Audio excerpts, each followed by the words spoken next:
السلام علیکم ورحمۃ اللہ وبرکاتہ۔ دنیا میں آنے کے بعد ہر مومن، ہر ایمان والا، اس کے اوپر ایک چیز فرض ہے، وہ یہ ہے کہ اللہ رب العزت کی رحمت کے سائے میں وہ بندہ رہے اور وہ اللہ رب العزت سے محبت کرنے لگے۔ یہی مقصد ہے دنیا میں آنے کا، کہ وہ اللہ کی رحمت کے سائے میں ہی رہے۔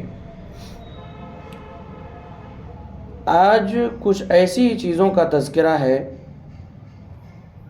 کہ کچھ ایسی چیزیں ہیں جو اللہ کی رحمت سے ہمیں بہت دور کر دیتی ہیں۔ ان میں سے پہلی چیز ہے مال جمع کرنے کی لالچ۔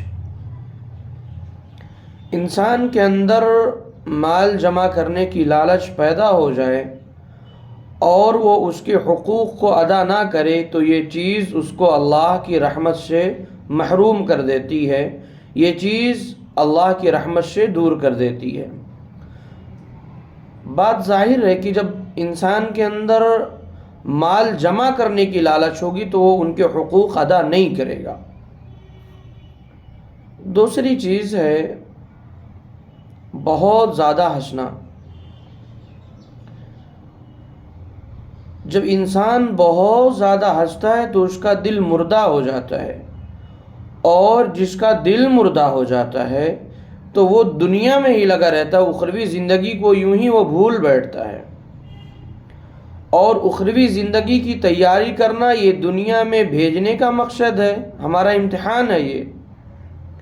لہٰذا بہت زیادہ ہنسی یہ انسان کو اللہ کی رحمت سے محروم کر دیتی ہے، اللہ کی رحمت سے دور کر دیتی ہے۔ تیسری جو چیز ہے جو اللہ کی رحمت سے محروم کر دیتی ہے وہ یہ ہے بلا وجہ کسی پر تہمت لگانا۔ ہمارے معاشرے کے اندر یہ چیز بہت تیزی سے پھیل رہی ہے۔ یا تو بندہ اپنی جان چھڑانے کے لیے کہ لوگ اس سے پوچھے تاشے نہ، اس لیے وہ کسی پر تہمت لگا کر کے چل بیٹھتا ہے، یا پھر اپنی ایک وقار بنانے کے لیے، عزت بنانے کے لیے کہ مطلب یہ ایسا ہے یہ ویسا ہے، اس بنیاد پر کسی پر تہمت لگا دیا جائے۔ پہلی بات تو یہ گناہ کبیرہ ہے، دوسری چیز یہ اللہ کی رحمت سے محروم کر دیتی ہے انسان کو، اور جو چوتھی چیز ہے وہ غیبت کا کرنا ہے، یہ بھی گناہ کبیرہ میں شامل ہوتا ہے۔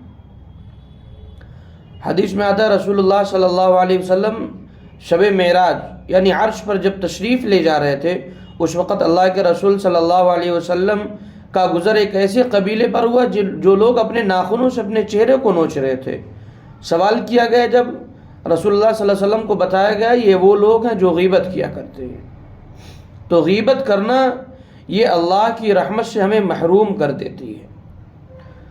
اور چھٹی جو چیز ہے جو ہمیں اللہ کی رحمت سے محروم کرتی ہے وہ تکبیر اولیٰ سے نماز چھوڑنے کی عادت بنا لینا۔ ایک یہ وجہ کہ کسی وجہ سے تکبیر اولیٰ سے ہماری نماز چھوٹ جائے، شریعت جسے معذور بتائے، تو ظاہر سی بات ہے جب شریعت اس کو نہیں کچھ کہہ رہی ہے تو ہم کون ہوتے ہیں کہنے والے۔ ایک یہ ہے کہ انسان اپنی عادت بنا لے، ہوٹل پہ بیٹھ کے گپے شپے لڑائے بیٹھ کر کے، وہاں پہ فضول کی باتیں کر لیتے بیٹھے، اس وجہ سے تکبیر اولیٰ بندہ چھوڑتا رہے اور اس کی تکبیر اولیٰ فوت ہو جاتی رہے، تو یاد رکھیں یہ چیز اللہ کی رحمت سے محروم کر دیتی ہے۔ اور جو آخری اور ساتویں چیز ہے وہ یہ ہے نفسانی خواہشات کا انسان عادی بن جائے، یعنی اس کی نفس جو کہے انسان وہی کرتا رہے۔ ظاہر سی بات ہے نفس جو ہے جس کو ہم نفس امارہ کہتے ہیں، یہ نفس ایسی نفس ہے انسان کے اندر جو خواہشیں ابھرتی ہیں، یاد رکھیں وہ بھلائی کی طرف بہت کم جاتی ہیں، بہت کم جاتی ہیں، اس کی دلیلیں بہت کم ملا کرتی ہیں۔ تو نفسانی خواہشات کا جب انسان اپنے آپ کو تابع دار بنا لیتا ہے، اس کا متبع ہو جاتا ہے، اس کو فالو کرنے لگتا ہے، تو وہ اللہ کی رحمت سے محروم ہو جاتا ہے، اور نفس امارہ اسی چیز کی طرف اس کو کھینچ کر کے لے کے جائے گی جو اللہ سے بغاوت کے راستے پہ ڈال دیتی ہے۔ یاد رکھیں یہ بات۔ اور یہ ساتویں چیز ہمارے معاشرے کے اندر بہت تیزی سے پھیلتی جا رہی ہے، اس کی سب سے بڑی وجہ ہے اور سب سے بڑا آلہ جو ہے، یہ انسان نفسانی خواہشات کا جو تابع دار ہوتا چلا جا رہا ہے، وہ فون ہے، سیل فون ہے. جو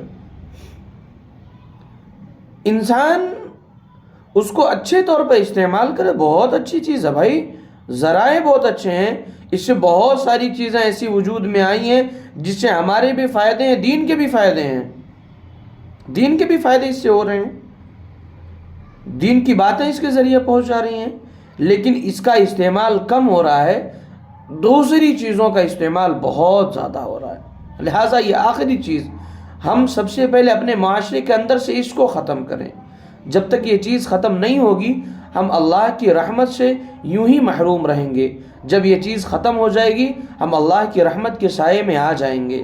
جب انسان اپنے نفس کے مطابق عمل نہیں کرے گا، یعنی اپنے نفس کو یوں ہی وہ دبا کر کے رکھے گا، تو اوپر جتنی ساری باتیں میں نے اور عرض کی ہیں، 6 باتیں، انسان اس میں انٹرسٹ لے گا، انسان اس میں بہت اعلیٰ ترین سے کام لے گا. یعنی غیبت کو وہ چھوڑ دے گا، تکبیر اولیٰ سے نماز پڑھنے لگے گا، وہ مال جمع کرنے کی لالچ بھی چھوڑ دے گا.